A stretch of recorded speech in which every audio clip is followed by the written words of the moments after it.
Bom, pessoal, estamos de volta com o nosso podcast do Christian Porcino. E como eu prometi para vocês, vamos continuar postando aulas, postando novidades, assuntos interessantes envolvendo fundações, engenharia civil, entrevistas com pessoas de grande calibre aí na engenharia. E hoje eu estou recebendo o que eu chamo o pai da helicoidal no Brasil. A Stack Helicoidal chegou no Brasil através desse homem que está na minha frente aqui, gente. Ele trouxe, eu era um engenheirinho de obra lá, recém-formado, lá em Tucuruí, Vila do Conde, na ABB, e de repente as helicoidais entraram como solução. Nós vamos conversar sobre isso aqui, por que entrou, como que entrou, as dificuldades que ele encontrou para entrar com isso no Brasil, entrar com essa solução que é muito interessante. Roberto Dolabella, da Vértice Vercon, muito obrigado por aceitar o nosso convite. Obrigado a você, é um prazer estar aqui, a gente conversar sobre a helicoidal e mostrar para o seu público aí como funciona essa fundação e as aplicações. Isso, né? Muito bom. Ô Roberto, se apresente, fala um pouco da sua trajetória como engenheiro e como é que surgiu essa oportunidade da helicoidal. Já emenda aí como é que foi colocar essa helicoidal no Brasil, como eu falei, você que colocou a helicoidal, você que trouxe a helicoidal para cá. Depois de muito tempo, outros se aventuraram, mas ainda passou um tempo, vamos falar assim, só com você fazendo. E hoje, realmente, essa referência da Vértice Vercon é reconhecida no mercado exatamente pela bagagem, né? Pela quilometragem rodada aí. Exatamente. Bom, vamos falar desde o início da minha vida aí de engenheiro.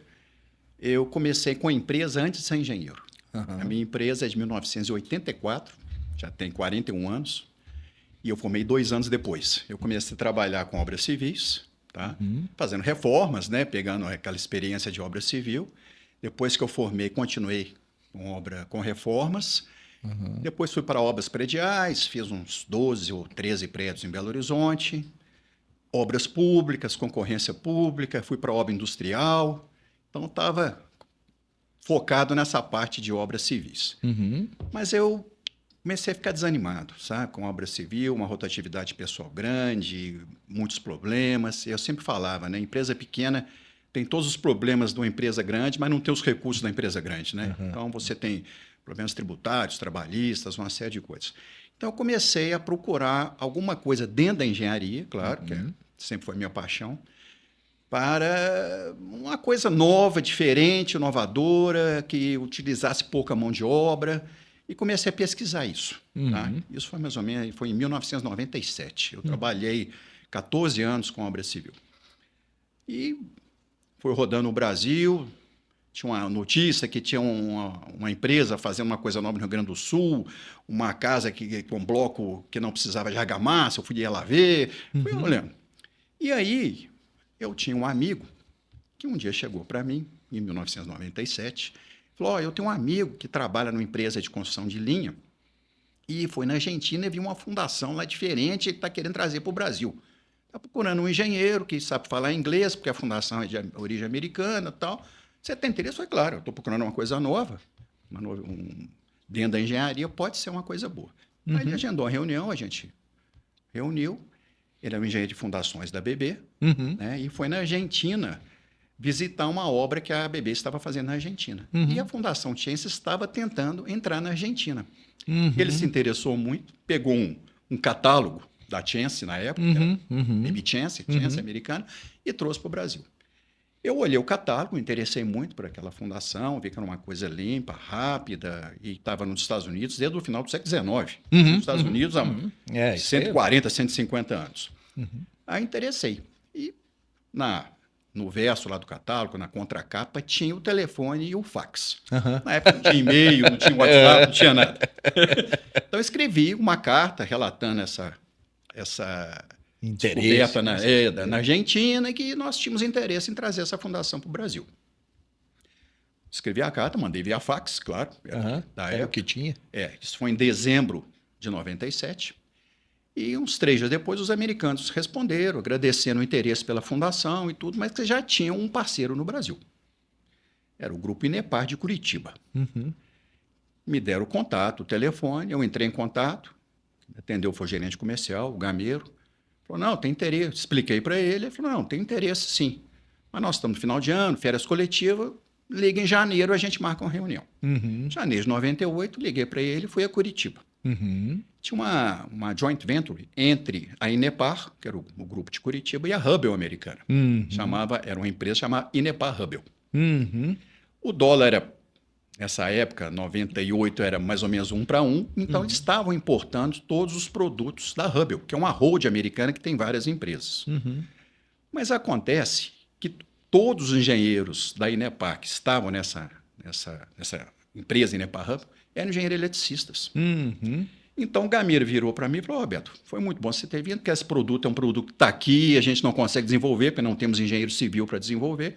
Se você quiser, a gente pode tentar desenvolver isso aí, fazer uma parceria. Falei, para mim está ótimo. Claro. Começamos a discutir. Tá? O americano que era responsável pela América Latina veio cá 2 vezes, a gente reuniu em Curitiba e essa conversa demorou 6 meses. Uhum. Em junho, eu fechei um contrato da Vértice Engenharia com a Inepar Hubble. Uhum. Contrato de cooperação técnico-comercial, Vértice Engenharia e Inepar Hubble.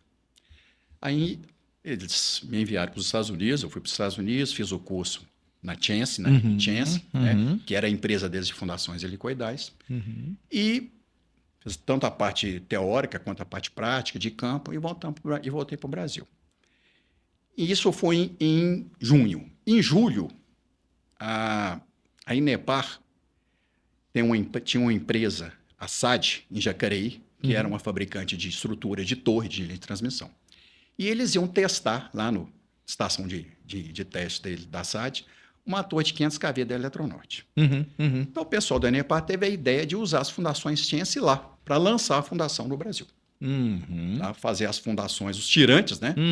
Da torre que ia ser testado, de 500 kV da Eletronorte. Lá. Então, convidou aí o pessoal todo de empreiteiro, projetista, concessionário, para esse evento lá na SAD, em Jacareí, São Paulo.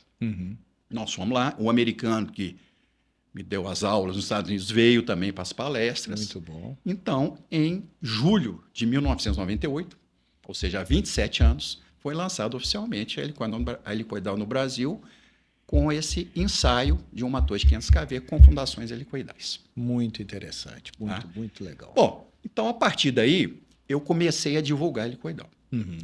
A Inepar tinha escritório, além de Curitiba, que era a sede, tinha escritório no Rio, em São Paulo, em Recife. Então, o pessoal dos escritórios organizava as palestras, chamava os empreiteiros, os projetistas, o pessoal de concessionária, e eu dava as palestras. Então, comecei a partir do meio de 98, rodava a semana toda viajando, fazendo palestra técnica, conversando sobre helicoidal, mostrando.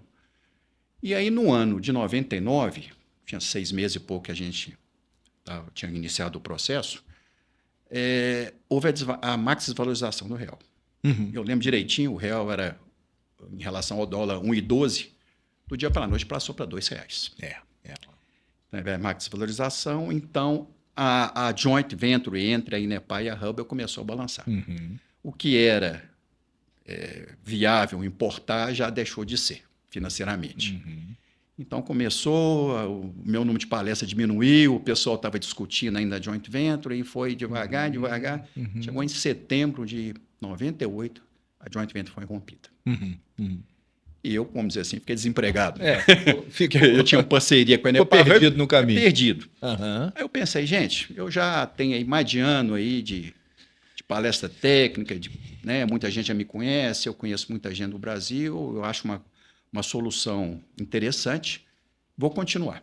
E comecei a procurar uma outra empresa que trabalhasse com helicoidal. E achei uma empresa no Canadá chamada Pretec.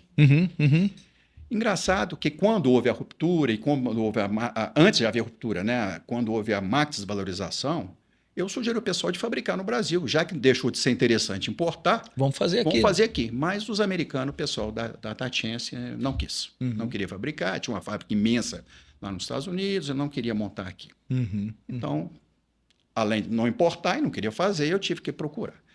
E essa empresa canadense, eu contei essa história para eles, falei que já estava bem desenvolvido, que a possibilidade de fechar um contrato estava próxima e tudo, e eles toparam. Tá? Eu tinha uma reunião do ERLAC, lembra? Lembro. No Foz do Iguaçu, lá, o diretor, marquei com ele, nós encontramos em Foz do Iguaçu, conversamos, viemos a Belo Horizonte e fechamos um contrato. Então, fechamos um contrato com a empresa canadense. E eles, sim, topavam fazer no Brasil, fabricar aqui. Tá? Então, mandaram todos os projetos. Então, meus projetos não são bem americanos, são canadenses. Porque a Hubble não me forneceu os projetos, me mandou os projetos e pediu para eu prospectar empresas para fabricar. Então, o que eles fizeram é que a empresa tivesse uma ISO 9000, né? Que fosse empresa de qualidade. Então, eu comecei a visitar essas empresas em Contagem, em Betim, e mandava relatórios para eles semanais e fechei parceria com algumas empresas. Mas em 6 meses nós não fechamos nenhum contrato. Tá? Bom, aí romperam o contrato de novo, mais uma vez. Mas você já tinha caminhado um grande... Estava entendendo o mercado. Estava entendendo o mercado, já tinha conhecimento do pessoal, projeto. Tudo, já tinha conhecimento de projeto, de fabricação, ali já tinha os parceiros. E aí, isso foi em final de 98, que eu fechei com eles, foi até mais ou menos o mês de 99. Aí eu continuei trabalhando. Em 2000, nós fechamos o primeiro contrato. Tá? Foi uma linha no Rio de Janeiro, uma LT de 69 kV, Abadia Santa Clara, da Serge, hoje ampla, na época era Serge. Toda em torre autoportante, uma carga baixa, uma 69, né? Tinha 17 toneladas forças de compressão, 15 de tração, tranquilo. Fechamos a primeira em 2000. Então aí eu já não... já estava sozinho, resolvi então fabricar. Mas utilizei esses parceiros que eu estava prospectando para os canadenses para fabricar. Fabricamos, começamos a fabricar as helicoidais no Brasil para essa linha. Foi uma linha interessante porque a gente utilizou uma estaca por pé. Uma carga muito baixa. Vinha um helicoidal com diâmetro reduzido, depois a mais ou menos 1,5 m abaixo da superfície do solo, passava para um tubo de 219 milímetros, porque o tubo era grauteado dentro desse do tubo. E esse tubo ainda tinha um afloramento de 1,5 m, que era uma área alagável. Então, aqueles tubões galvanizados, né, a parte a helicoidal normal não era, depois essa transição, por estar fazendo a transição solo-atmosfera e estar em área alagável, era galvanizado. E é claro, instalação com topografia no centro da torre, porque senão não montava depois, o estubo tinha que entrar certinho, né? E fizemos e foi muito bom, né? Então, foi a primeira linha de transmissão feita no Brasil com helicoidal, no ano de 2000. Da SES do Rio de Janeiro. E aí, começou, não teve um outro projeto logo em seguida de linha de transmissão, e em 2001, no ano seguinte, eu comecei a fazer fundações de torres de telecomunicações. Entendi. Estava tendo a expansão da telefonia celular no Brasil. Então, várias empresas, Brasil Telecom, a própria... como é que chamava aquela empresa que depois virou... teve a Oi, que era o celular móvel, entendeu? Então, começamos a fazer várias torres de telecomunicações. Sempre em Minas, Rio, São Paulo, Bahia, Piauí, Maranhão. Isso me trouxe uma experiência boa, porque aí sim as cargas eram elevadas. Saí de umas cargas baixas da 69 lá, e aí tinha torre, que nós temos fundação, torre de 100 metros. Telecomunicação é diferente, porque esse paraboloide lá em cima. Então, aquele monstro de fundação, fizemos muita fundação de torre de telecomunicações. E aí, foi um ano de 2000. Em 2002, se não me engano, nós fechamos a primeira linha de 500 kV. Você está falando? É a famosa. Tucuruí Vila do Conde da EBB. Aí começou realmente a ir para linhas de transmissão e começou uma sequência. Né? É claro que no começo era só tirante e era nas piores condições. Né? Não era uma solução para a linha, era uma solução pontual. Para resolver um problema. Para resolver aqueles piores problemas, né? Problema de acesso, área de brejo, né? E só tirante. Tá? Então, e daí começou devagarzinho a helicoidal, né? Perfeito, Roberto. É muito interessante para a gente ver, né, esse caminho empreendedor, né? Você começou lá construindo, fazendo reforma lá atrás, nunca imaginou que ia entrar e ele aproveitou as oportunidades. A gente escutou que agora as oportunidades foram aparecendo, ele fez a parte dele, correu atrás, abriu as portas, né? Foi para fora, aprendeu, fez contato, mandou um fax, cara de pau. Tudo faz parte da história. Tudo faz parte. É muito, muito bonita a história, por sinal. Assim, é inspiradora. A verdade é essa, é inspiradora e isso é muito legal. Isso é muito legal porque a gente tem o famoso ditado popular, né? A gente vê as cachaças que o caboclo toma, mas não vê o tombo que eles levam, né? Então, Exatamente. assim, a luta sua aí até chegar nesse ponto aqui que a gente vai continuar falando, realmente tá de parabéns mesmo, é inspiradora, né? Mas agora aqui, só porque não... Essa turma que está assistindo talvez não seja igual a gente que já conhece helicoidal, né? Então a gente já sabe o que é um estaque helicoidal. Muitas vezes a gente fala de estaque helicoidal, a pessoa acha, ele acha que a gente está falando de hélice contínua, porque tem um L aí, mas não. Na verdade, uma coisa, outra coisa é outra coisa. Então, assim, o que são as estacas helicoidais? E principalmente para o nosso público e para qualquer engenheiro que esteja passando aqui pelo canal, quais são as vantagens de usar uma estaca helicoidal em detrimento de outras soluções? Bom, a estaca helicoidal, basicamente, ela é composta de duas partes. A seção guia, que é onde vão soldadas as hélices, como se diz, não são contínuas, são hélices isoladas, e as extensões lisas. A seção guia é que dá capacidade de suporte. Tá? Então, as hélices elas variam de número de 2 a 6 e o diâmetro de 8 a 18 polegadas. Pares, 8, 10, 12, 14, 16, 18 polegadas. Os tubos também eles variam em diâmetro e espessura de parede. Tá? Então, são fundações customizadas, não é uma solução de prateleira, em função de carga e solo. Tá? A seção guia, então, tem a função de suportar as cargas de projeto dentro de deformações definidas, tá? E as extensões lisas têm a função de levar a seção guia num solo que dê o torque de projeto. Perfeito. Tá? Porque o mais importante da helicoidal é que durante a instalação, que é feita por rotação, né, como fosse é um parafuso gigante que você introduz no solo para segurar uma torre, né? Então, existe uma relação direta entre o torque de instalação e a capacidade de carga da estaca do tirante. Então, durante a instalação, por rotação, existe um torquímetro que vai medindo o torque de instalação. Quando você chega no torque de instalação de projeto, você confirma por mais 1 metro. Isso aí, além de ser um coeficiente de segurança, evita um falso torque.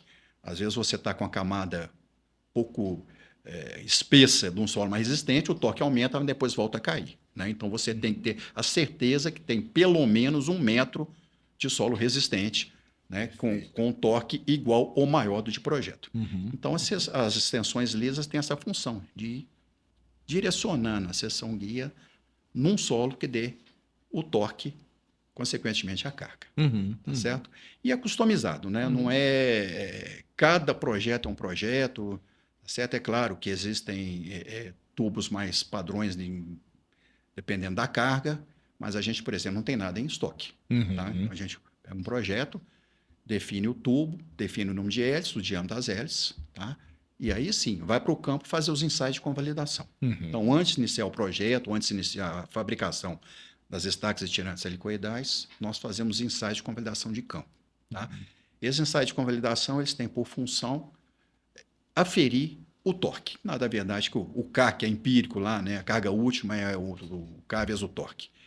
Então, a gente afere se está ok, dentro das deformações definidas em projeto, os limites de deformação, e aí define se realmente a composição da seção guia está adequada, se eu preciso acrescentar mais hélices, mudar diâmetro de hélice, se eu preciso aumentar torque. Ou ao contrário, se está superdimensionado, se eu posso diminuir. Que eu sempre falei, engenharia é a arte de se construir pelo menor custo, né? Isso, então, nós temos essa função aí de se construir pelo menor custo. Então, otimizamos o máximo o projeto. Os ensaios de convalidação são sempre feitos no crítico, não tem um método de confirmação, tá certo? Então, a gente faz em solos piores da linha, tá? Então, se valeu para ali, vale para o resto. Perfeito. Tá? Então, convalidou, está tudo certo, modifica o que tiver que modificar, ou quando há modificação, faz novos ensaios de convalidação. Aí sim, depois de aprovado pelo cliente, nós partimos para a fabricação e depois instalação e ensaio. Tá? Qual que são as principais vantagens da fundação helicoidal? Vamos falar em termos de fundação de torre de linha de transmissão, que trabalho. Primeiro, essa relação direta entre o torque de aplicação e a capacidade de carga. Tá? Então, você tem uma nega, vamos dizer assim, né, aferindo o tempo todo a carga que daria aí, né, se você parasse a instalação. Deu o toque de projeto, confirmou, Você faz um ensaio sem problema nenhum. Né? Segunda vantagem... Você confirma em loco, né, Roberto? Confirma em loco. Você confirma em loco as porventuras atrapalhadas das sondagens, né, dessas coisas aí, a gente confirma em loco a partir do torque. Eu até brinco, falo com a instalação de helicoidal, é uma sondagem a torquímetro. Exatamente. Se você pegar a curva de profundidade por resistência, a da helicoidal e do SPT é a mesma. Tem que ser. Só é uma tem que ser. Ela varia só ali por alguma constante, tá? Mas é a mesma. Então a gente vai aferindo. E é claro, a gente às vezes encontra diferenças entre o SPT e a instalação helicoidal. Às vezes mostra que um solo mais resistente chega lá, dá 20 metros, e o contrário existe. Então você tem a certeza que está instalando e paralisando a instalação onde realmente precisa parar. Tá? Então essa é a grande vantagem, né, do torque de instalação. Depois tem a vantagem de desinstalação. Vamos supor que eu estou instalando e antes de chegar no torque de instalação, ou antes de chegar no comprimento mínimo, são os dois parâmetros que existem na helicoidal, né, o torque e o comprimento mínimo, você não pode ter menos que um comprimento definido em projeto. Esse comprimento é em função da composição da seção guia, tá? Então varia, não é fixo. Então, vamos supor que você não atingiu o torque de projeto ou atingiu o torque de projeto, mas antes do comprimento mínimo. Então, a fundação ali é considerada impenetrável para helicoidal. Perfeito. Então, você faz a desinstalação. Você gira no sentido contrário, como se fosse um parafuso, e retira. Então, você não tem perda de material. Tá? Então, você só instala aquilo que você tem certeza. Onde não tem, você retira, por ser impenetrável, e parte para outra solução. Perfeito. Tá? Então, é a vantagem. Terceiro, né, não existe a utilização de concreto nos tirantes, né? Então, uma fundação sem concreto. E nós já desenvolvemos uma sapata metálica, já fizemos obras aqui no Brasil para a linha 230 e 500 kV, para massa central, também sem utilização de concreto. Então, já tem torres aqui executadas com a fundação sem concreto, tanto os tirantes quanto massa central. Muito bom. Tá? Isso aí você elimina uma série de atividades na torre, né? Escavação, forma, ferragem, concreto, desforma, reaterro. Você elimina isso tudo. Né? A equipe vai para a torre, faz a instalação das estacas do massa central, enquanto uma equipe já está instalando ali a sapata metálica, que é a interface entre a fundação e a torre, a equipe de instalação está instalando os tirantes e sai da torre com a fundação pronta. E um dia faz a fundação da torre. Como não tem cura de concreto, você pode montar a torre no dia seguinte. Perfeito. Tá? Então, você antecipa muito o cronograma de obra. Tá? Então, essa não utilização de concreto é interessante. Tá? Tem a parte também ambiental, né? Tem pouca escavação, não tem agressão, você não leva cimento, areia, aquele monte de coisa para a torre. Os acessos são muito poupados, porque em vez de várias equipes, né, como eu falei na parte de concreto, você tem uma equipe enxuta, uma reta escavadeira com uma caminhonete, vai lá uma vez, já deixa pronto e sai, os acessos são poupados, a equipe é reduzida, né, são 5 pessoas na instalação, 4 no ensaio. Então, era o que eu queria lá atrás, né? Equipes reduzidas, menos mão de obra, tá? E os equipamentos são equipamentos normais, né? Equipamento que você pode alugar na região. São retas escavadeiras, que a gente coloca o motor hidráulico, né? E aí tem as ferramentas de adaptação, com torquímetro e tudo, e vai para o campo instalar, né? Então, é um equipamento tranquilo, que você aluga, que tem grande mobilidade, né?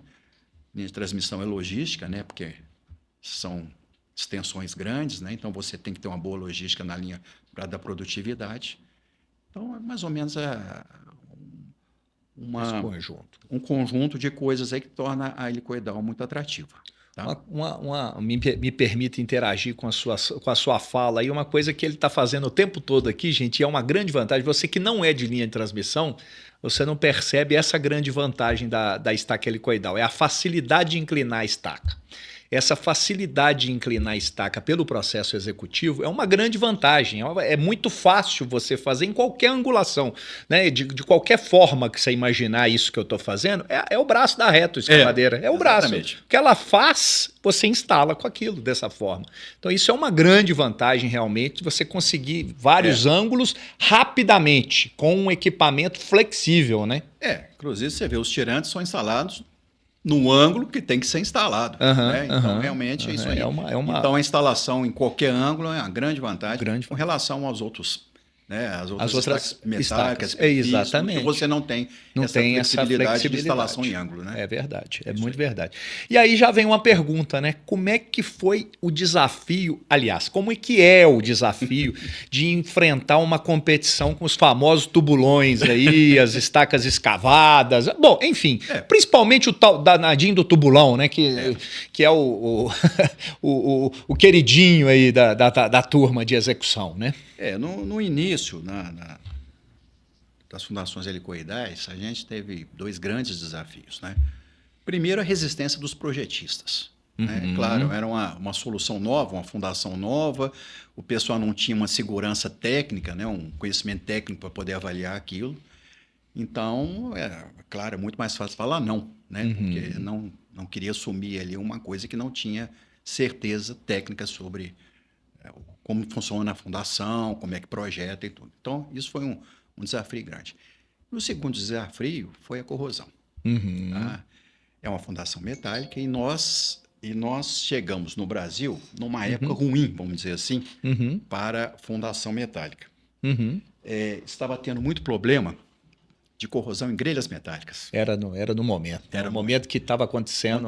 Eram grelhas que estavam instaladas aí há 20, 30 anos, 50 anos, mas que justamente quando naquele momento foi colocar helicoidal.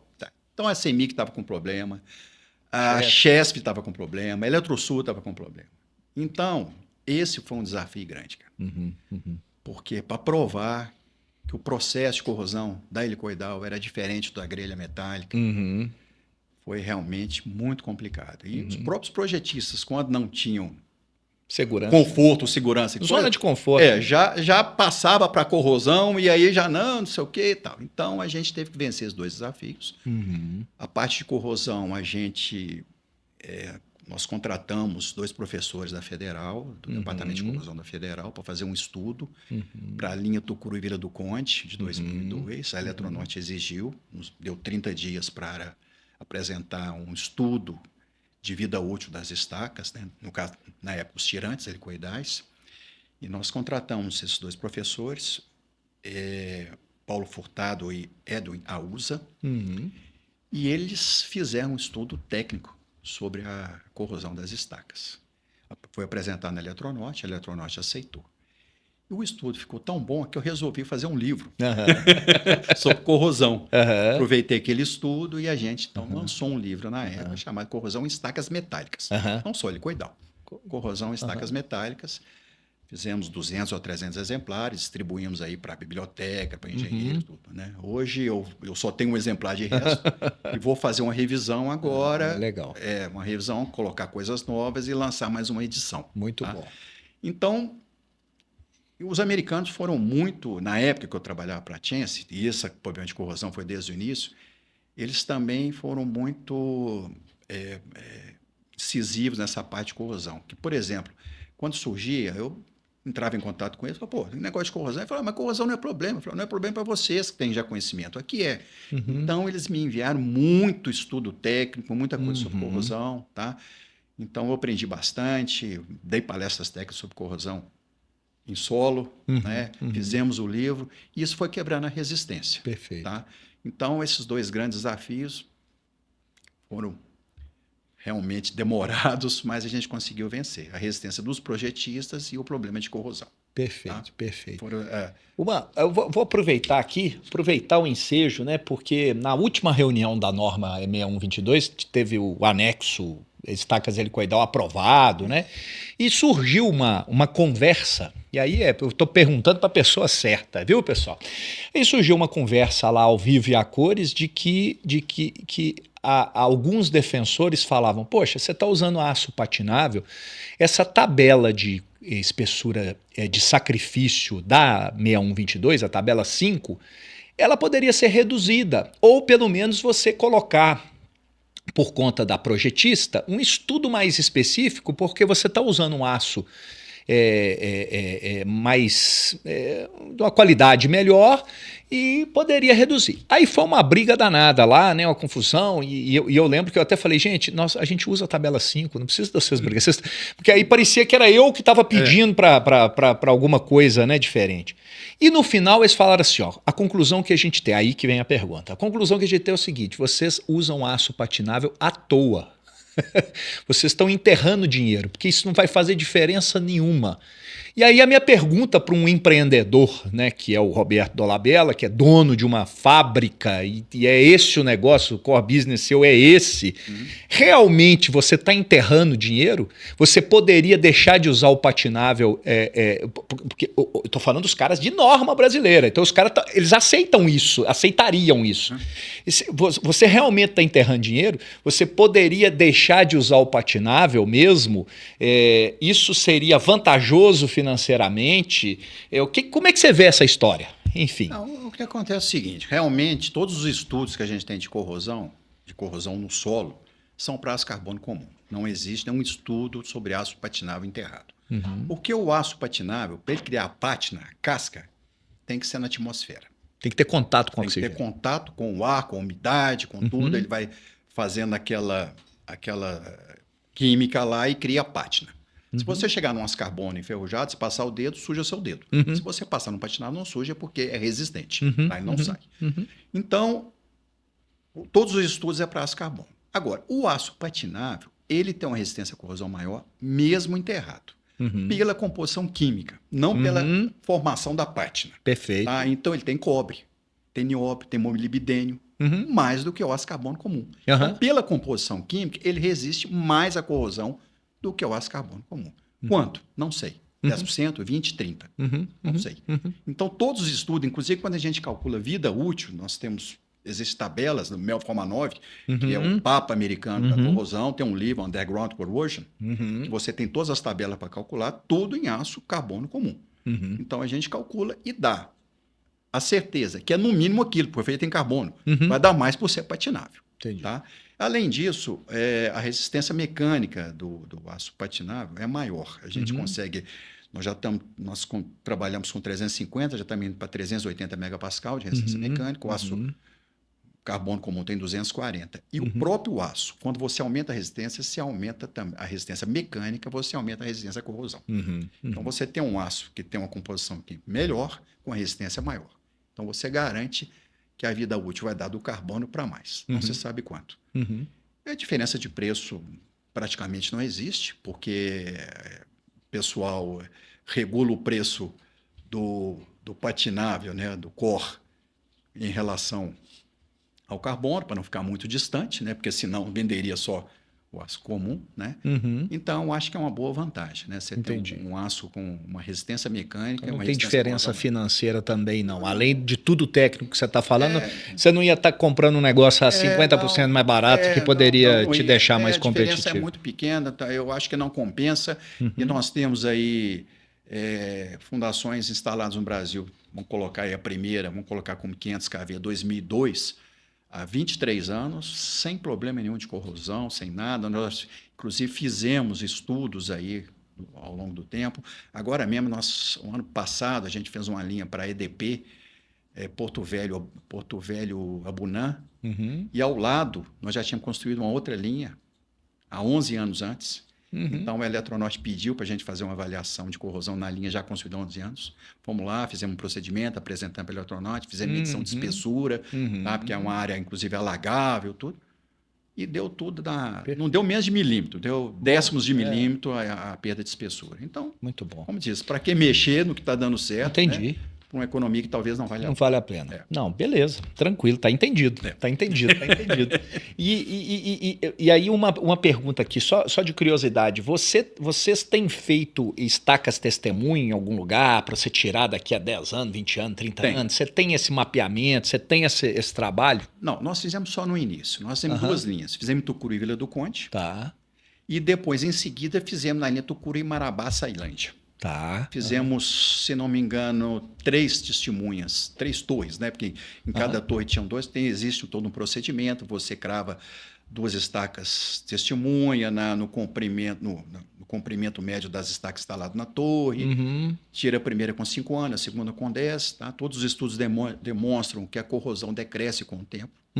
Tá? Então, é a taxa de corrosão. Então, se você tem uma taxa de corrosão grande, no início a tendência é diminuir, então você tira a primeira com 5, a segunda com 10 para ver isso.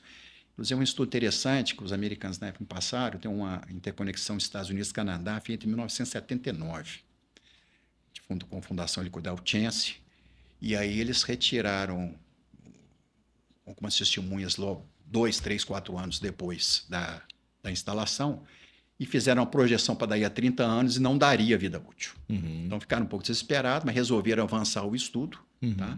E depois que foram retirando com mais tempo, a corrosão foi diminuindo. E tem nesse estudo tem um gráfico que mostra que a corrosão tende a zero com 7 anos. Com 7 anos? Com 7 anos. Olha, ela tende a zero. Quer dizer, tem uma corrosão maior no início, depois ela vai diminuindo, né? O aço vai se protegendo. Tem aquela própria história, a corrosão protege da corrosão, né? A própria corrosão protege... exatamente, com 7 anos foi diminuindo e praticamente, não é que zerou, mas tendeu a zero com 7 anos. Muito interessante. Você tem uma ideia, a linha de 79 está lá até hoje. Até hoje. E tem, poxa, lá tem aqueles faróis, né? Do século passado, com variação de nível d'água o tempo todo e sem problema. Porque, inclusive, o estudo, por sendo de corrosão por exemplo, uma grelha metálica de uma fundação de cordão é completamente diferente. Uma grelha metálica, você escava o solo, você põe uma grelha, que são perfis cantoneiras, né? Metálicas, e faz o reaterro. Então, você cria pilhas diferenciais de aeração. Você tirou um solo que é natural e fez um reaterro. Essas pilhas diferenciais de aeração, eles criam pilhas galvânicas que começam a corroer. Já a helicoidal, não. Ela é instalada em solo natural. Você não tem escavação. Ela passa através do solo. Então, ela não cria essas pilhas diferenciais de aeração. Então, se você estudar, por exemplo, a resistividade na linha, é o que comanda realmente a corrosão, tá? A resistividade. A resistividade é a capacidade que o solo tem de processar reações eletroquímicas. Se a resistividade for acima de 2.000 ohms/centímetro, o solo não é corrosivo. Perfeito. Os americanos adotam 1.000, nós adotamos 2.000, com eficiência de segurança, para não ter problema. E a gente vê que, nós já fizemos até hoje no Brasil, já participamos de 112 linhas de transmissão, tá? E encontramos poucos solos com resistividade baixa. Tá? A maioria é muito acima de 2.000. Então, não tem problema, não são solos corrosivos. Se for corrosivo, existem várias técnicas que você pode fazer, com anel de sacrifício, galvanização, pintura, tal. Mas a gente prefere fazer o aumento da espessura do tubo. Aumentar a área de sacrifício. Nós temos estudos que demonstram que 1 milímetro a mais a espessura do tubo garante uma vida útil 6 vezes maior que a galvanização e custa muito menos. Perfeito. Então, isso é importante. É preferível. Tem uma ideia, um tubo hoje que está custando por volta de 10, 11 reais o quilo, a galvanização custa 4, aumenta 40% o preço. Então é melhor você aumentar 1 milímetro na espessura, que não vai dar, né, 5% lá na frente do que 40%. Né? E ainda tem uma desvantagem, né? Quando você galvaniza, se você instalar a helicoidal num solo, por exemplo, arenoso, uma areia, aquilo é muito abrasivo. Então você vai danificar muito. E você não vê, né? E você nunca vai ver, né? Você nunca vai ver. Né? O negócio está lá embaixo, né? Então você não. Então é preferível você então aumentar a área de sacrifício. Boa dica, muito boa dica. Muito boa dica para todos nós, né? Muito boa dica. E vamos falar de Vértice Vercon agora. Vamos falar de Vértice Vercon. Como é que você contou aí que você tinha uns parceiros, mas agora você tem que contar para a gente como é que surgiu o Vértice Vercon. Qual é a diferença Vértice Vercon? No mercado eu sei disso, o pessoal fala Vercon, aí depois fala Vértice, mas todo mundo sabe que é a mesma coisa, né? Mas tem uma pequena diferença e a gente quer conhecer a história da Vértice Vercon. A Vértice é uma empresa de 94, tem 31 anos. Né? Eu comecei em 98 na Helicoidal, mas a Vértice é desde 94. E é uma empresa de serviço. Então, no começo, como eu não tinha fábrica, né, trabalhava mais com a parte de projeto, com a instalação, foi só a Vértice. Depois começou a começamos a vender também tirantes e estacas. E o nosso contador, na época, falou, não, vocês têm que separar por questões tributárias, né? Não pode misturar serviço com produto, um ISS, outro ICMS. Então, em 2002, a gente começou com Helicoidal em 98, 4 anos depois, começou a ter uma demanda realmente por helicoidal. Aí senti que estava na hora de montar uma fábrica, em vez de produzir terceirizado, tá? E montamos uma fábrica chamada Vercon. Vercon nada mais é porque a Vértice, ela chama construtora Vértice, ou Vértice Engenharia, e um dos nomes de fantasia é Vercon, que é Vértice Construtora. Entendi. Então eu pus na Vercon o nome de fantasia da Vértice. Da Vértice. Tá? Estava mais ou menos pronto. Então ficou Vértice e Vercon. Começamos em 2002. Começamos pequeno, um galpão de 360 metros, né, produzindo pouco. Depois fomos ampliando e começamos em Contagem, depois mudamos para Betim. Ficamos lá 7 anos e depois fomos para Contagem. Já estamos em Contagem há 11 anos. Então, nós temos aí desde 2002, 23 anos de fábrica. Né? Temos uma capacidade de produção grande, conseguimos atender várias obras aí.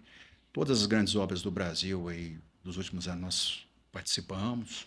As 2 linhas do Belo Monte, Complexo Telespires, Santo Antônio, Giral, Tucuri, Manaus, Manaus Boa Vista. Né? Então, você tem que ter uma capacidade produtiva grande, senão você não consegue alimentar a obra. Perfeito. Então, a nossa ideia de ter todo o processo na mão é importante. Né? Então, a Vértice, a parte de serviço, faz projeto, instalação no campo e os ensaios.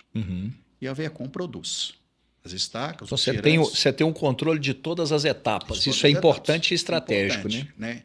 Então, a Vercon, além dos tirantes de estaca, faz as interfaces, perfis, tirantes duplos, uma série de coisas. Conectores, então tudo que é ligado. Então, esse processo eu acho importante porque é uma responsabilidade única. Né? Então, a empresa que nos contrata sabe que desde o projeto até um ensaio final lá e entrega da fundação para a montagem da torre é feito pela mesma empresa. Né? Então, a responsabilidade única. E a gente fazendo tudo também, nós temos um controle grande sobre custo e sobre prazo. São custos menores, porque eu não tenho que pagar um terceiro para fazer, e eu não fico dependendo do prazo do terceiro me entregar. Né? Se precisar fazer uma hora extra, se precisar fazemos ali. Controlado. Então, a gente nunca teve o problema de alimentar as equipes de instalação em campo, porque temos uma boa capacidade produtiva. E você tem sócio, Roberto? Eu tive um sócio durante 20 anos, o Ivan Moinhos, me ajudou muito, uma pessoa realmente tem o maior currículo do Brasil de construção de linha de transmissão, trabalhou na SBE durante 35 anos, quando virou a BB, ele aposentou. Uma história interessante, ele foi meu sócio a partir de 2002, tá? Ele já estava aposentado, mas eu senti a necessidade de ter uma pessoa do meio ali, com de linha vivência de linha de transmissão, né? Porque eu não era do meio, né? Eu era meio estranho no ninho ali, e você sabe muito bem que são poucas empresas que constroem linha de transmissão no Brasil, tem poucos projetistas, o pessoal todo se conhece, né? O pessoal todo se conhece, então é limitado. Então eu achei interessante trazer uma pessoa que tivesse conhecimento técnico e desse essa credibilidade a mais a Helicoidal, pensar, se ele está participando é porque a coisa funciona, né? Então, foi meu sócio de 2002 até 2022, porque teve a pandemia, em 2020 ele foi para casa, ficou 2021 em casa, 2 anos, né? Ele já é uma pessoa de mais idade. E aí, 22, a pandemia melhorou, mas ele já estava 2 anos, resolveu não voltar. Então, a partir de 2022, eu sou sozinho, vamos dizer assim, eu não tenho sócio. Muito bom, muito bom. É o caminho, né? Agora, tem algum projeto assim, algum projeto emblemático, algum empreendimento que você destaca aí como referência na sua cabeça, assim, e os motivos, por que você vai escolher, tá falando que é ele, o que aconteceu, assim, conta pra gente. Tem. Primeiro foi a primeira linha de transmissão, a Badia Santa Clara, uma linha de 69 no Rio, claro. Foi a primeira de helicoidal no Brasil, foi um projeto interessante, como falei, né, uma estaca por pé, instalada no mesmo ângulo do montante da torre, foi um projeto inovador. Tá? Depois, Tucuruí, Vila do Conde, linha de 500 kV, Foi a primeira linha de 500 kV. Foi feito só tirante, não teve estaca, só tirante. E, é claro, não era uma solução para a linha, como eu falei, eram nos piores locais. Mas foi a primeira linha de 500 kV, 2002. Tá?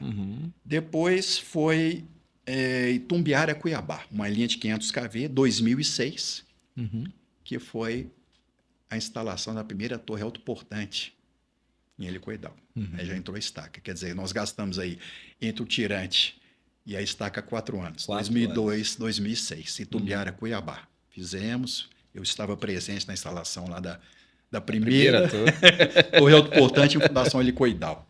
Certo? Então, foi muito interessante. E, por último, a linha Brilhante, que saiu, foi 2009, que saiu de Ilha Solteira, passou ali em Chapadão, Inocência, em Mato Grosso do Sul, indo até Anhanduí, que é a subestação em Campo Grande, descendo para Dois Irmãos. Essa foi a primeira linha onde a helicoidal foi a solução. Nós não éramos mais a concreta solução, helicoidal onde o concreto não der, vai lá no brejo. Não. Aí virou. Tá? Foi 2009, uma linha que nós fizemos para a Cobra e a Elecnor. Na época a Cobra chamava São Simão, a parte de construção. Então foi uma virada. Tá? Então a helicoidal então, era uma solução principal da linha. Onde não desse a helicoidal, o concreto entrava. Entendi. Viramos aí Virou a chave. Né? Então muito foi bom. Muito interessante. Então essas 4 linhas realmente foi o início, as 2 primeiras linhas de 500 kV e depois a solução helicoidal para a linha. Perfeito, perfeito. E agora a gente vai ampliar a nossa conversa aqui. O pessoal que está assistindo a gente está vendo a gente falar de linha de transmissão, aplicação em linha de transmissão. É importante, o mercado é importante, mas uma coisa que a gente vê em conversando, né? Aonde mais usar helicoidal e por quê? Né? Onde eu posso encaixar essa helicoidal? Aonde que a gente pode entrar com essa helicoidal? Né? Essa é a pergunta, né? A pergunta que eu quero fazer é exatamente essa. Ela tem aplicação em obras de transmissão, parque solar, parque eólico, mas aonde mais eu poderia estar usando helicoidal, em função do que seja a sua experiência quando você aprendeu lá, né, que você trouxe a tecnologia dos Estados Unidos, o que a gente sabe lá de fora, Estados Unidos, Canadá, e enfim, aonde que a gente pode usar, né, o que a gente pode fazer, as vantagens dessa tecnologia para que outros mercados enxerguem isso. A gente que trabalha no mercado e vê lá fora, a gente não entende como que isso não está ainda em outras áreas. Não, realmente, claro, a gente entrou focado aqui no setor elétrico, em linha de transmissão, em função do meu início lá, né, do engenheiro da BB e tudo. Mas, é claro, lá nos Estados Unidos, a Fundação Helicoidal existe desde o final do século XIX, né, 1800 e pouco, já tem lá 130, 140 anos que está nos Estados Unidos. E lá eles utilizam o helicoidal em várias áreas, né? Construção civil, fundação de prédios, né? Fundação de galpão, contenção de talude, rodovias para fixação de placas, uma série de coisas, né? Então, realmente, a Chance, que é uma empresa grande, a Chance ela não instala, ela só fabrica, está lá no Missouri, né? No meio dos Estados Unidos, numa cidade que tem 3 mil habitantes, onde 2.500 trabalham na fábrica. Né? Então, a cidade é em função da fábrica e exporta ali as helicoidais para os Estados Unidos inteiro. Né? Então, tem várias centenas ou milhares de empresas de instalação de helicoidal e eles compram da Chance, despacham, vão instalar. E casas, um monte de coisa lá, sabe? Eu acho que no Brasil não entrou ainda por... A gente já prospectou um pouco, mas é claro que você tem que mudar um pouco o foco, mudar equipamento de instalação, passar talvez para... Talvez não, passar para tubos de grandes diâmetros, né? Não pode ser um tubo tão esbelto, tão fino, né? Você já tem que ter um diâmetros maiores, aí você tem que sair da reta escavadeira e ir para escavadeiras de grande porte, né? Então, existe toda essa mudança. Mas eu acho que é mais por causa dos projetistas. Tem que ter um trabalho, como eu tive no setor elétrico, em projetistas, empreiteiros, concessionárias, ter agora também na parte projetista de obras civis, isso aí, tá? Convencê-los. Eu acho que uma grande vantagem, né, um grande passo que a gente deu foi realmente esse anexo na 6122 destaque helicoidal que o pessoal colocou por causa de reação em prova de carga, mas é uma abertura realmente para que a gente entenda isso. E comparando com outras soluções, né, de fundações profundas, Roberto, em quais situações a estaca helicoidal ela é destacada? Bom, eu sempre falo, para nós, quanto pior, melhor. Então, quanto pior o solo, melhor para ele cuidar. Nós somos extremamente competitivos em solo 3 e 4. Né? O solo 1 nem tanto, que é um solo resistente. Se você for lá escavar um tubulão, é claro, né? Fica mais barato. O solo 2, um pouco, 3, 4, é extremamente competitivo, são solos de baixa resistência. Outra coisa, quando o NA é elevado. Quando você tem NAs elevado, aí a escavação fica complicada, tem problema de encamisamento, uma série de coisas, ainda mais se o solo for arenoso, né? Então, NA elevado também. Torres de difícil acesso, né? Porque como a equipe só vai uma vez, instala e sai, você não tem equipes indo várias vezes, os acessos são poupados, então, onde os acessos são difíceis, a helicoidal é vantajoso. Em brejos, áreas alagadas, a gente já instalou helicoidal com NA acima do nível da superfície, tá? Que para concreto é complicado, muito complicado. Tá? E o importante também é que a helicoidal, por ela ser uma fundação rápida, ela antecipa o cronograma físico da obra. Então, quando a gente entra numa obra, é claro que o projetista lá ele vai fazer o projeto de concreto, sapata, tubulão, uma série de coisas lá, e vai definir os projetos para cada torre, onde for mais econômico, em função do solo, do tipo de solo, em função de água, uma série de coisas. Então, a helicoidal, ela sempre entra onde ela é mais econômica. Eu falei, no solo 3, 4, onde tem água, a presença de água. Mas, durante a obra, a gente sempre amplia o fornecimento, a instalação de helicoidal, em função de cronograma de obra. Porque como ela antecipa o cronograma, é muito mais rápido que uma fundação de concreto. Tá? Então, às vezes, você tem algumas torres que ainda precisam fazer a fundação para você montar a torre por causa de um trâmite de lançamento. E aí, então, a gente faz em função de cronograma físico da obra. Perfeito. Tá? Então, antecipa muito. Já teve caso aí de obra com cronograma físico atrasado, nós entramos, antecipou e entregou antes do prazo. E é claro que é uma vantagem grande, porque você elimina custo fixo durante muito tempo. É como eu falo, né? E o cara energiza mais rápido e ganha dinheiro. Exatamente. No final da história... O custo de obra é prazo. É prazo. É isso aí. Muito bom, muito bom. E o Brasil ele tem uma grande variedade de tipo de solo, né? Solos tropicais, né? Variações regionais. O Brasil é muito grande, né? Nosso Brasil é grandão, né? Tem geologias de todos os aspectos. E muitas vezes a gente é questionado disso. O solo que foi criado lá é um solo homogêneo, é para o solo de lá, a aplicação aqui é diferente. Como é que essa tecnologia foi adaptada a essa realidade nossa aqui? Na verdade, a gente não fez uma adaptação. Se o solo tem uma camada de solo, né, que dê um comprimento mínimo, não tem uma rocha, um solo com resistência muito elevada, porque um impenetrável também pode dar um solo com resistência muito elevada. Se tiver um SPT 45, 50, não vai penetrar, não vai entrar. Então, se ele tiver essas características, não tem problema. Como eu falei, o que comanda a instalação do helicoidal é o torque. Né? Então, você vai, mesmo se você não tiver uma sondagem, e hoje em dia está se fazendo sondagem de todas as torres, mas não era assim, você sabe. Pouco tempo. Era fazendo os vértices e a cada 5, 10 torres estaiadas, né? Então, você ia no escuro, né, para instalar a helicoidal. Deu o comprimento mínimo, deu o torque, conferiu por mais pelo menos 1 metro, está instalado.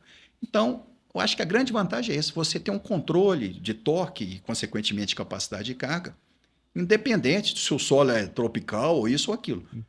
Nunca tivemos problema. Perfeito. Né? Inclusive, assim, a gente tem pouquíssima linha de transmissão construída no Nordeste, porque é uma incidência grande de rocha, lá é mais complicado. Eu sempre falo, você olhando de frente para o mapa do Brasil, é do Piauí para a esquerda, descendo, centro-oeste, muito favorável no centro-oeste, que aqui no sudeste, Minas depende, porque também tem muito... região montanhosa. Montanhosa, então tem alto de morro normalmente resistente, né? Então, a gente já tem mapeado aí pelas linhas que a gente fez, onde que é mais vantajoso a helicoidal. Mas, se você tem um controle, não tem problema. Tá? Pode fazer, nós já fizemos praticamente no Brasil todo. Perfeito, perfeito. Muito bom. A Vercon também executa ensaio, né? Você já falou isso aí, que além além do projeto, fabricação, você instala e ensaia, né? Conta pra gente como é que é feito esses ensaios, assim, só pra gente ter uma ideia, quem não conhece, né, do assunto, né? Depois, como a importância desses ensaios para consolidar a helicoidal. É o que eu falo muito, eu falo que a gente é igual português testando caixa de fósforo, né? Vai lá, testa todos os palitinhos e fala que funciona. Isso não é estatística, né? Isso não é estatística, mas a helicoidal, bom, você vai contar pra gente aqui como é que é feito os ensaios. Nos tirantes, né, nas torres estaiadas, nos tirantes, são 100% ensaiados. Todas as instalações são ensaiadas Todas a tração? Todas as instalações são instaladas a tração com Com a 2 carga. ciclos de carga última, já com coeficiente de segurança de 1,1. Carga última é a última carga que a torre transmite para a fundação. Né? Então, são situações que talvez não aconteçam nem durante a vida útil da linha. Então, 2 ciclos de carga última de tração nos tirantes, em 100%. Eu acho isso muito importante porque o tirante é um elemento único, então não pode ter falha. Eu sempre falo, gente, uma linha pode ter 1000 torres. Se uma falhar, as outras 999... É em série, né? O sistema é em série. Não vale nada. Falha, não é paralelo. Acabou. Né? Então, você não pode ter falha. Então, 100%. E tem uma vantagem, como eu disse, se você ensaia e há uma ruptura, e no caso a ruptura do solo, né, porque o solo é que resiste à carga, né, a helicoidal é só uma transmissão de carga da torre para o solo, se houver uma ruptura, você pode vir de novo com a equipe de instalação e aprofundar, retorquear, que a gente o tirante, levando ele acopla as mais lisas. extensões lisas, leva numa profundidade maior, num torque maior e testa de novo e reensaia, tudo bem, tá? Então, tem essa vantagem também. Se houver uma ruptura no tirante, a gente consegue recuperar. Agora, é claro, se rompeu, você vai reapertar e der um impenetrável, aí você retira, né, desinstala e tem que aplicar outra fundação. Tá. Já no caso das estacas, que trabalham a tração e a compressão, massa central e torre autoportante, nós fazemos um ensaio de convalidação, atração e compressão, para a gente tirar o RT. O RT é relação tração-compressão. Por quê? Se você for ensaiar as estacas, a compressão na linha, fica economicamente inviável. Porque você sabe, o ensaio de compressão é complicado, você tem que instalar as reações, viga, um ensaio demorado, não é simples como um ensaio de tração. Então, a gente faz na convalidação a tração e compressão e vê a relação tração-compressão de deformação. Claro, a carga e deformação. As deformações permitidas nas estacas são menores que nos tirantes. O tirante 50 milímetros de deformação e na estaca 20. Então é interessante, para a mesma carga, se eu tiver um tirante com estaca com a mesma carga, o torque da estaca é maior, porque a deformação é menor. O torque, além de garantir a carga última de projeto, garante também a deformação dentro do limite. Se o limite é 20 ou até 50, você tem que ir num solo mais extensão que deforme menos.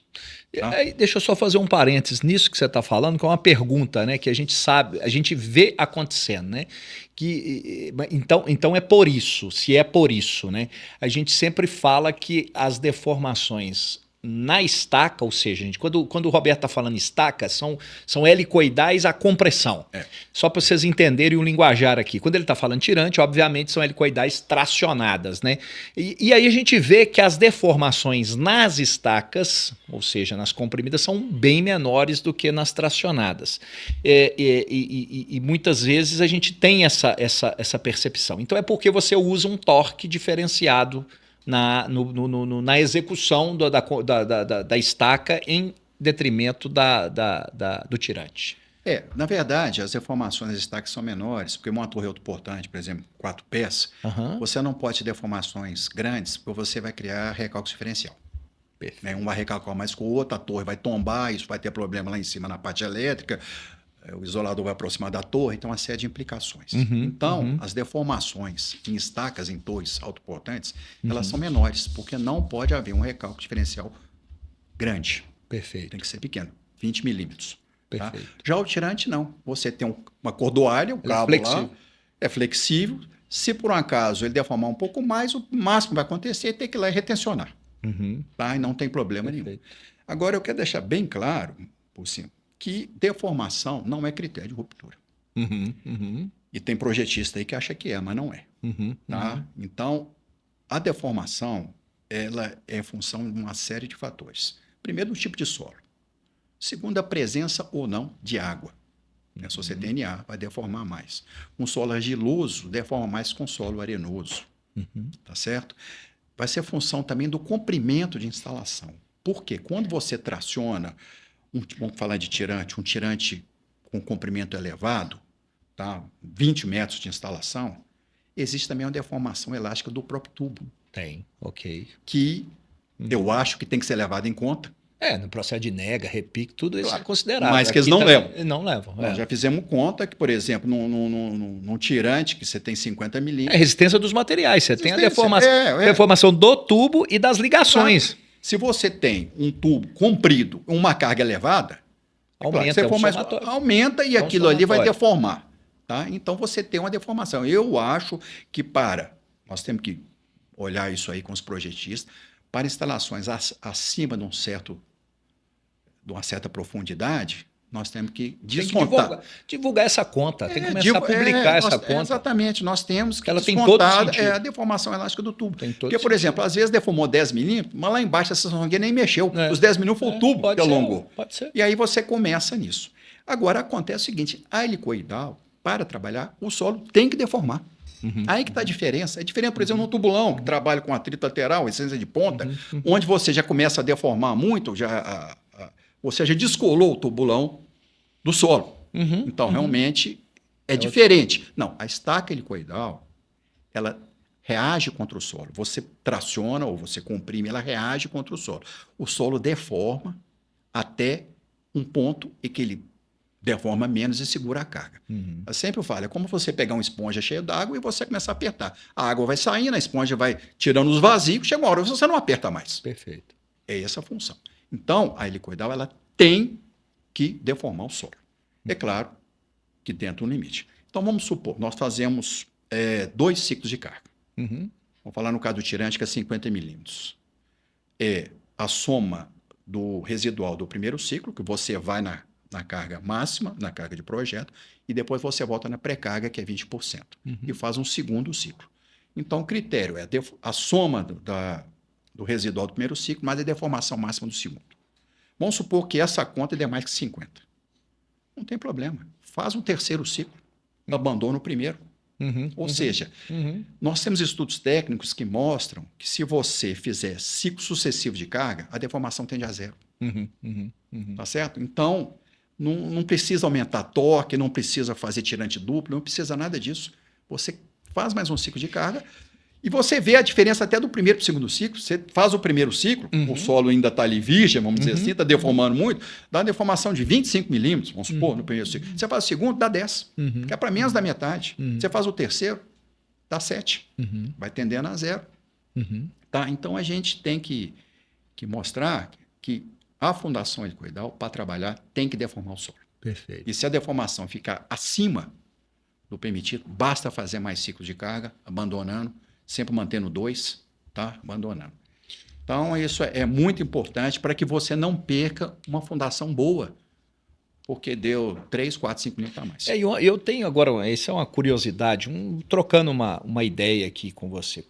A impressão que eu tenho, né, é que quando você faz esse ensaio de 100% 2 ciclos, pelo motivo mesmo que você está falando aí, né, você está pretensionando essa estaca no solo, você está deixando ela já, de certa forma, preparada para a próxima pancada, vamos falar assim. Ela está mais preparada para tomar uma... Ela está tensa. Se eu me dar uma pancada e eu estou preparado, então isso na vida útil da estaca, é o que eu tenho em mente, quando ela for vir com um carregamento, que nunca será esse, Exatamente. mas se for, ela já tá, é o que você está falando, seria o terceiro ciclo. Seria o terceiro ciclo. Seria uma deformação menor ainda na vida útil. Exatamente. E ela vai dando ciclos de carga ao longo da vida útil e vai diminuindo essa deformação.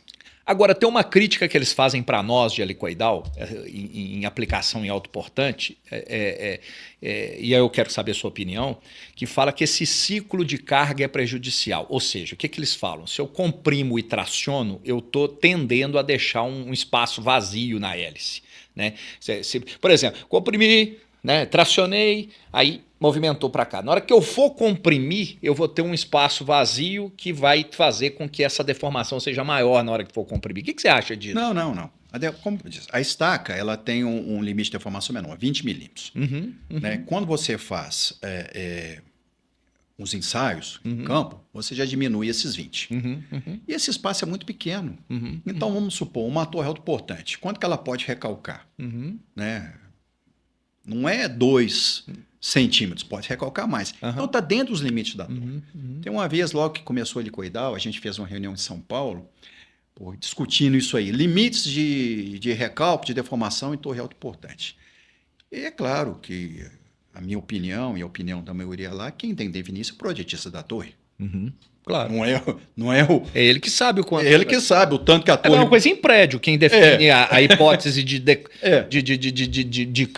recalque diferencial é o projetista do prédio. Então, não é o projetista da fundação, é o projetista da torre. Fala, não. Quanto?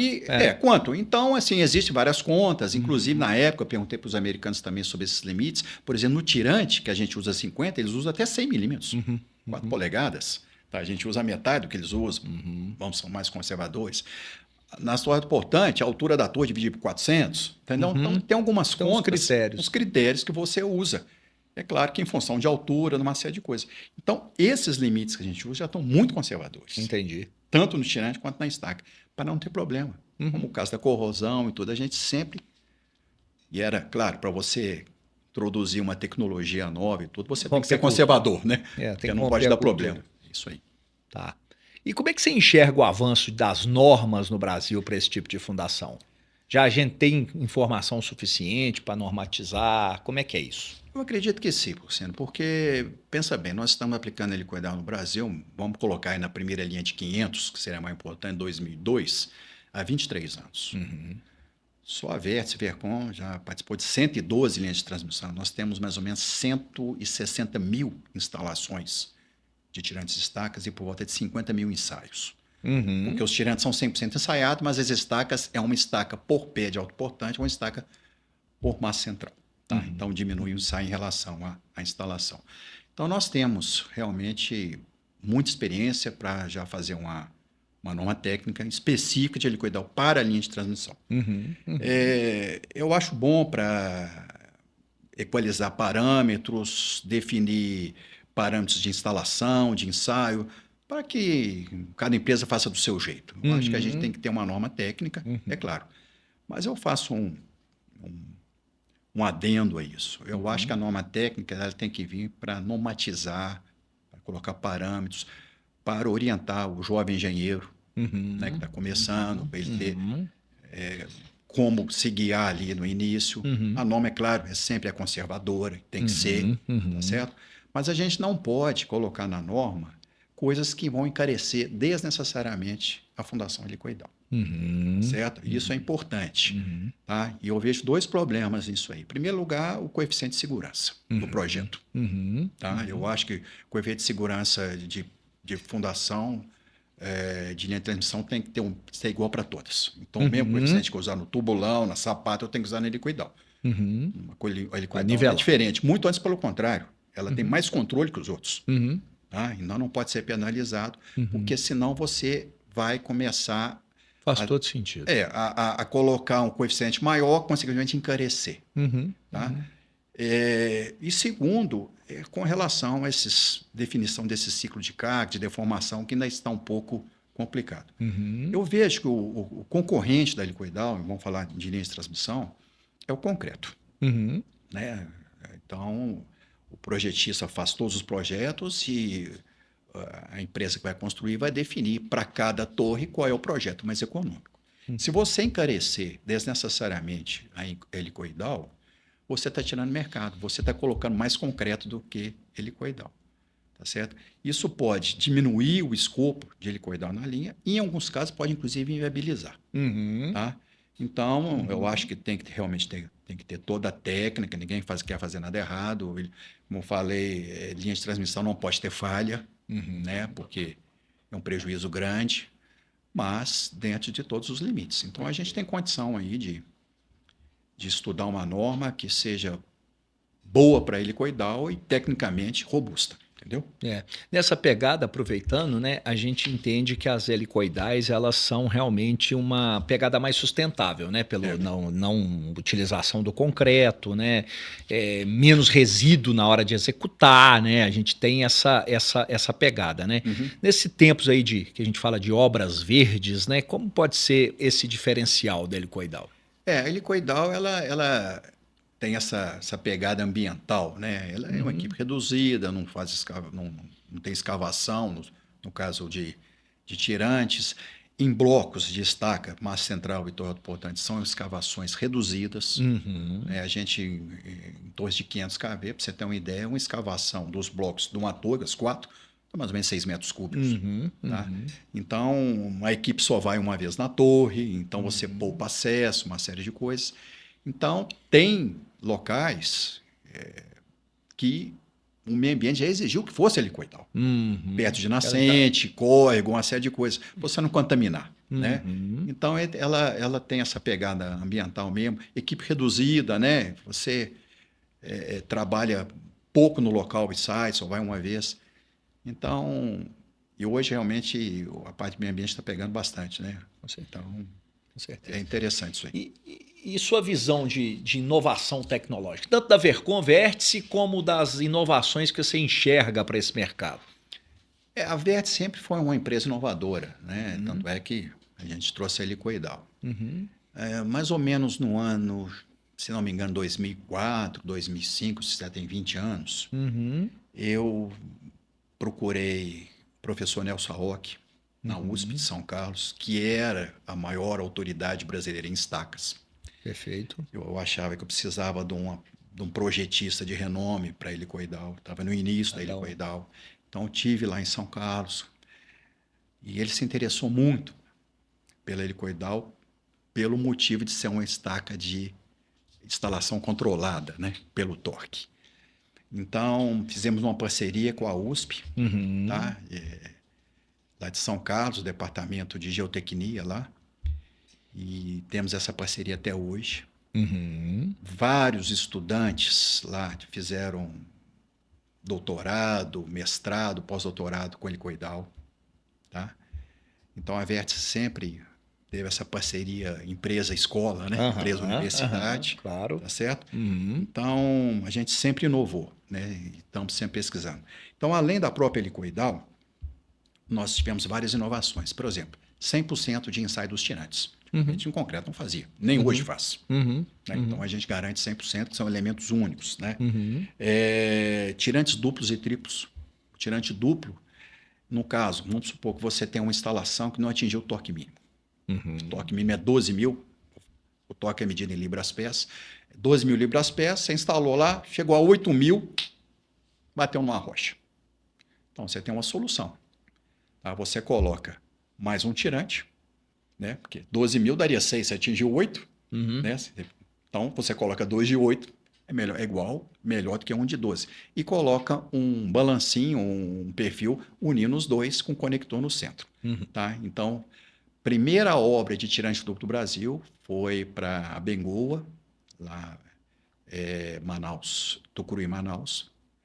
Eram cargas elevadas, 80 toneladas força no tirante. E nós fizemos, então, tirante duplo. Foi o primeiro, tá, do Brasil. O tirante triplo, ele é mais um reforço. Tá? Pode ser utilizado também. Agora, fizemos uma obra em Santa Catarina, para a Neoenergia. Foi o pior solo que eu já tive conhecimento no Brasil. SPT 1, 2, 3 até 20 metros. Meu Deus. E teve caso lá da gente fazer tirante quíntuplo. É mesmo? Olha só. Fizemos 5 instalações de tirante unindo com um bloco de concreto. E era a solução, né? Porque era um solo desse aí... Era a solução. É helicoidal. Não, é helicoidal, porque você vai fazer o quê nisso aí? Tinha torre lá que teve como solução estaca raiz, e quando foram ensaiar a estaca raiz, arrancou, teve ruptura. Então, você pode colocar um tirante triplo como reforço de um. Vamos supor que você teve um problema, já aconteceu, né? Você tem um problema qualquer no tirante, a torre está montada, você não pode mexer, cabo lançado. Você não vai mexer numa torre dessa, dá um vento lá, complica. Então você instala 2 tirantes, um de cada lado e une com o perfil. Então, o primeiro tirante duplo do Brasil, essas instalações de tirante triplo, injeção de nata de cimento. Fizemos também na obra de Santa Catarina. Não sei se você sabe disso. Pois é.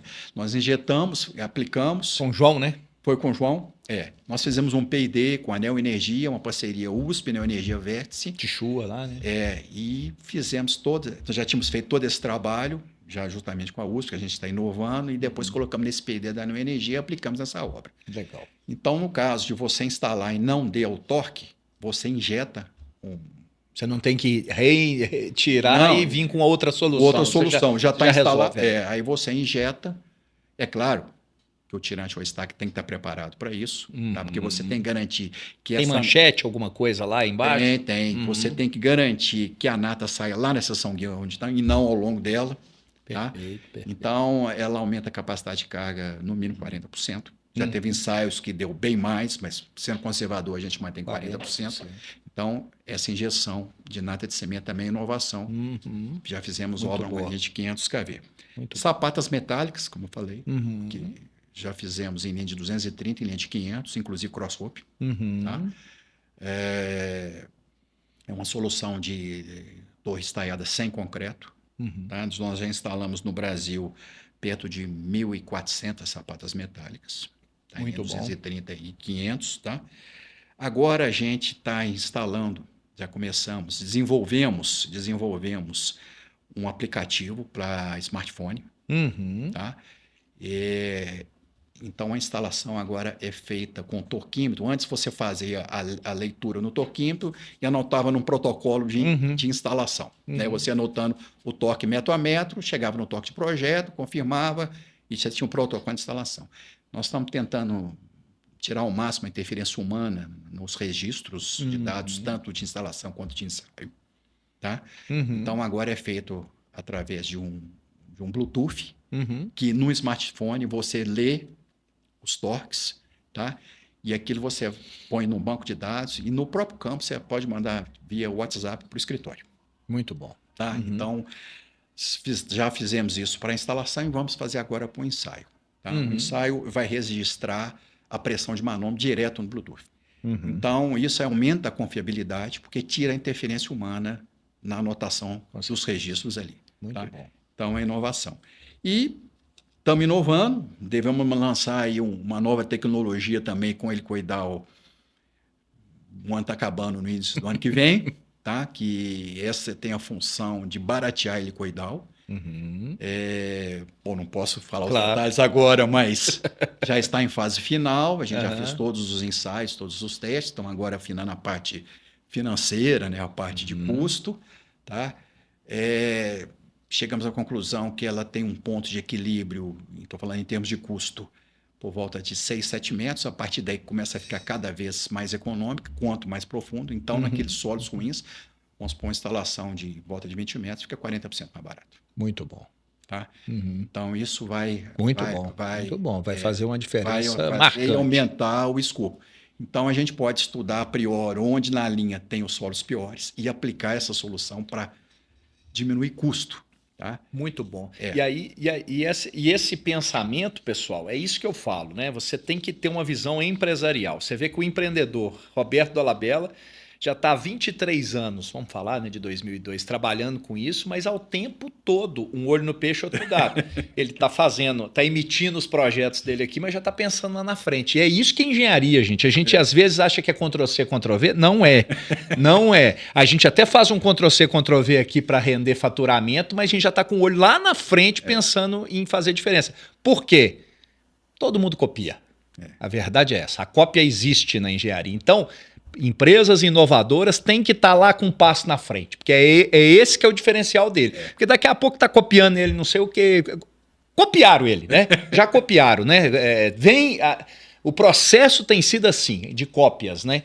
E ele sabe disso, como empreendedor, ele já está com o olho lá na frente. E aí eu te pergunto, na emenda, né? Sua visão para os próximos 10 anos para a Vercon e Vértice, né? O que você está visualizando aí? Porciano, eu sou muito otimista. Eu acho que o Brasil ainda tem uma capacidade energética baixa, tanto de geração quanto de transmissão. Na verdade, eu dei sorte, porque eu comecei a trabalhar com ele em 98. Em 2002 teve um apagão. Não sei se você deve lembrar. Lembro. Foi na hora. Do Fernando Henrique. Então, foi justamente, eu estava posicionado ali, não tinha começado ainda já a fazer linha, mas foi 2002. E aí entraram as empresas privadas, porque houve, né, a partir daí, leilões de linha de transmissão. Tem 2 leilões no mínimo por ano, até hoje. Tem. Né? Então, vieram aí N empresas estrangeiras. E a empresa estrangeira, empresa privada, porque antes o setor elétrico era todo estatal, ela quer eficiência, custo, rapidez, cronograma, diferente da estatal. Né? Então, isso aí foi uma sorte que eu dei de eu estar posicionado e ajudou muito a colocar a Helicoidal, porque eu estava tratando com empresas privadas, tá? Focadas em custo e em resultado. Bom? Então, eu vejo assim, com muito otimismo, tem baixa capacidade. Eu até trouxe alguns números aqui só para você ter uma ideia, são números de 2023. Em 2023, o Brasil gerou, claro, tem que gerar e transmitir, né? 708 terawatts-hora em 2023. Só para ter uma ideia, o Japão, que tem uma população 60% da brasileira, gerou 944 terawatts-hora. O Japão tem mais energia que o Brasil. São ilhas com a população de 120 milhões de habitantes. Nós temos 220. Tá? A França gerou 536 terawatts-hora. 75%. Menor que Minas Gerais. Do tamanho de Minas Gerais, e gerou 75% do que o Brasil gera. Tá? A Alemanha, com uma população de 84 milhões de habitantes, 1/3 da brasileira, gerou 431, 60% do Brasil. Então, o Brasil está ainda muito carente de energia. É claro que está diversificando aí com eólica, com solar. Minas Gerais, não sei se você sabe, já tem um Itaipu só de energia solar. Né? Já tem um Itaipu. E aí tem que transmitir. Né? Então, toda a parte de desenvolvimento, industrialização depende de energia. Quer dizer, tudo depende de energia, né? Eu falo, hoje, se você chegar no escritório e tiver sem luz, você pode ir embora. Não, acabou. Não funciona o computador, não funciona nada. Né? Então, nós precisamos disso aí. Né? Eu acho que não teve mais apagão no Brasil, porque o Brasil cresce pouco. Se o Brasil tivesse um crescimento um pouco mais acelerado, crescendo aí 4%, 5% ao ano, já estaríamos com um problema mesmo. Problema de energia. Tá? Então, isso é realmente um mercado que tem. Nós temos muito mercado. E é verdade, eu falo, esse mercado de transmissão ainda tem muito que falar, né, pela frente. E tem uma vantagem, né? Porque, por exemplo, os leilões. Hoje nós estamos construindo as linhas que foi leiloado 1 ano e meio, 2 anos atrás. Né? Então, eu falo, se tudo é errado, eu tenho 2 anos de serviço. Né? No mínimo. No mínimo. Enquanto tiver leilão, a gente tem coisa para frente. Entre leiloar e iniciar, 1 ano e meio, 2, tem licença ambiental, contrato, financiamento, projeto, uma série de coisas. Né? Então, a gente tem uma vantagem aí que a gente enxerga um pouco mais na frente. É um mercado muito bom, muito bom. Bom, caminhando para o nosso encerramento, né, Roberto? Vamos deixar aqui, peço até porque você fale para a nossa audiência aí, né? Qual conselho você daria para esses jovens engenheiros aí que desejam empreender, inovar na área de fundações? Ou em qualquer área, porque a técnica é a mesma, né? Eu acho o seguinte, tem que ter uma sólida formação técnica, um conhecimento técnico bom, tem que estudar bastante, né? Isso é fundamental. E, claro, uma experiência prática, né? Trabalhar em grandes empresas, ver como é que as coisas funcionam, tá certo? Mas fundamental você ter uma bagagem técnica boa, né? Então, eu vejo aí que tem ótimos engenheiros, né, com formação técnica sólida, e é só ter um pouco de prática que não vai ter problema nenhum, tá certo?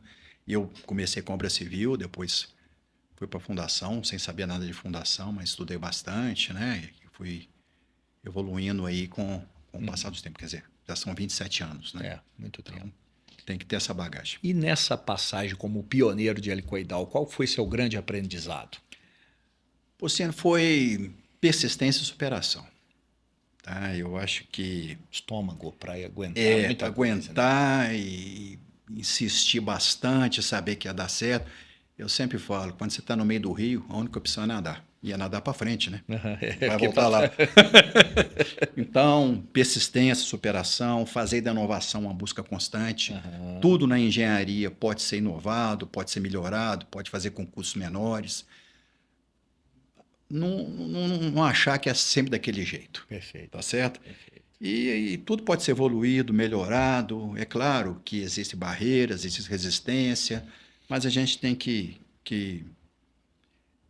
superar. Eu vou ser sincero com você, eu não aprendi nada com sucesso. Aprendi foi com fracasso, com os erros, tá certo? Com as resistências, com as negativas, com as dificuldades. Com certeza disso. Esses que foram os grandes professores, tá certo?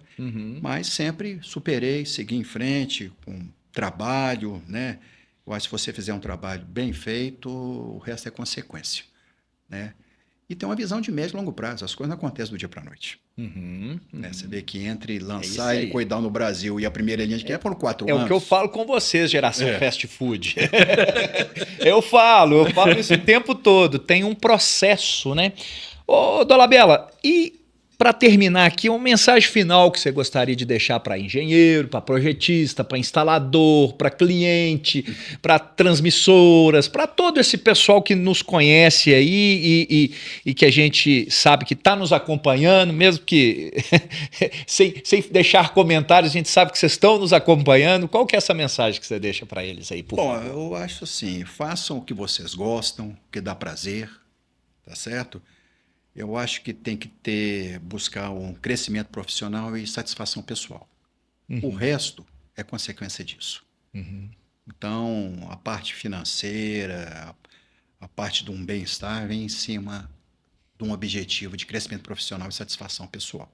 Tá? Não colocar um objetivo financeiro antes disso. Né? Isso é o principal. O resto é sempre consequência. Tá certo? E fazer um trabalho bem feito, ser dedicado, persistente e se interessar. Né? Tá sempre evoluindo, né? Porque as coisas estão evoluindo. Né? Não deixar o seu concorrente... Perfeito. E eu não estou falando de concorrente só de empresa, mas concorrente profissional, né? Passar na sua frente. Tá? Evoluir bastante, procurar novas técnicas, aprender bastante, tá? E fazer o que gosta. Isso é importante, né? Eu, por exemplo, eu sou de uma família de médicos, eu não sou de uma família de... Não era para ser? Não era para ser. Né? O meu pai era médico, meus irmãos médicos, meus sobrinhos todos médicos, mas eu sempre gostei de matemática, de física, gostei de engenharia e segui por esse caminho. Muito bom, Roberto. Graças a Deus, eu achei que deu certo. Muito bom. Eu quero te agradecer a sua atenção, o seu tempo disponibilizado com a gente aqui. Muito obrigado. Foi realmente muito boa a conversa. Eu acho que o pessoal vai aproveitar muito. Se você tiver alguma dúvida adicional, pode mandar para a gente, que eu entro em contato com o Roberto. A gente vai respondendo pergunta a pergunta. Pode deixar aí a pergunta, que nós vamos responder tudo que você tiver de curiosidade, porque aqui gera muitas curiosidades, né? Pode ser que você não tenha oportunidade de fazer a pergunta, porque é gravado. Então você vai ter que fazer a pergunta aí no canal mesmo. Deixa a pergunta aqui. Eu agradeço mais uma vez o Roberto pela presença. Obrigado, Porcino. Inscreva-se no canal, deixe o seu like, compartilhe com outras pessoas. Quão interessante é a carreira, o caminhar aqui do Roberto Dolabella, a Vértice Vercom, a Stack Helicoidal, a aplicação. E um forte abraço e até a próxima.